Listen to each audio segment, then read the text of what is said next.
Wherever you go, whatever you do, throw a little at it. Omax, Vest and Briefs.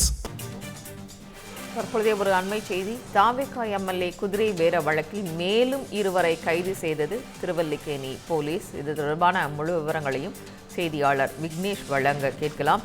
Vignesh, தற்பொழுது குதிரை பேர வழக்கில் தாவேகா MLA குதிரை பேர வழக்கில் தற்பொழுது திருவல்லிக்கேணியைச் சேர்ந்த 2 வரை கைது செய்திருப்பதாக அண்மை செய்தியை பார்க்க முடிகிறது. முழு விவரங்கள், அவர்கள் யார்? வணக்கம்.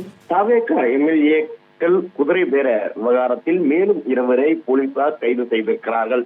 கொரட்டூரை சேர்ந்த கருணாநிதி, சாலிகிராமத்தைச் சேர்ந்த சரவணன் ஆகியோரை போலீசார் தற்போது கைது செய்திருக்கிறார்கள். தாவேகா எம்எல்ஏ இளையராஜாவிடம்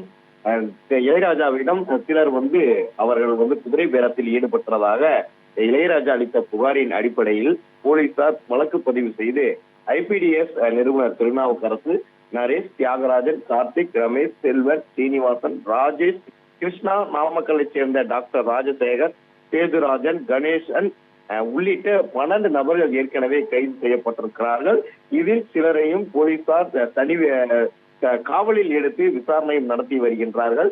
இந்த சூழ்நிலையில்தான் இந்த காவலில் எடுத்து விசாரித்து வந்த நபர்கள் கொடுத்த தகவலின் அடிப்படையில் இன்று கருணாநிதி, சரவணன், வினோத் வெங்கடேசன் ஆகிய 3 வரை இந்த காலை முதலே திருவல்லிக்கேணி காவல் நிலையத்தில் வைத்து போலீசார் விசாரணை என்பது மேற்கொண்டு வந்தார்கள். குறிப்பாக அந்த 3 தற்போது 2 கைது செய்யப்பட்டிருப்பதாக தகவலானது கிடைக்கப்பட்டிருக்கிறது. கைது செய்யப்பட்ட நபர்களிடமிருந்து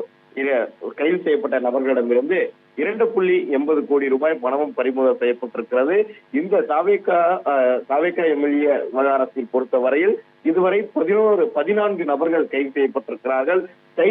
தற்போது கைது செய்யப்பட்டிருக்கக்கூடிய இந்த கருணாநிதி மற்றும் சரவணன் ஆகியோர் திமுக கட்சியை சார்ந்தவர்கள் என்பதும் போலீசார் விசாரணையில் தெரிய வந்திருப்பதாக சொல்லப்படுகிறது.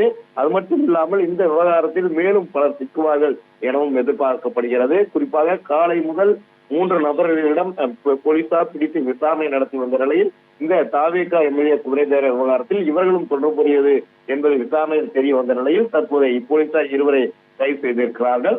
இந்த வழக்கை பொறுத்தவரையில் தற்போது வரை 14 பேர் கைது செய்யப்பட்டிருக்கிறார்கள். சங்கீதா, விவரங்களை வழங்கியமைக்கு நன்றி வினோத். தமிழ் ஜனம் சேனலை சப்ஸ்கிரைப் பண்ணாம பார்த்துட்டு இருந்தீங்கன்னா மறக்காம சப்ஸ்கிரைப் பண்ணிடுங்க.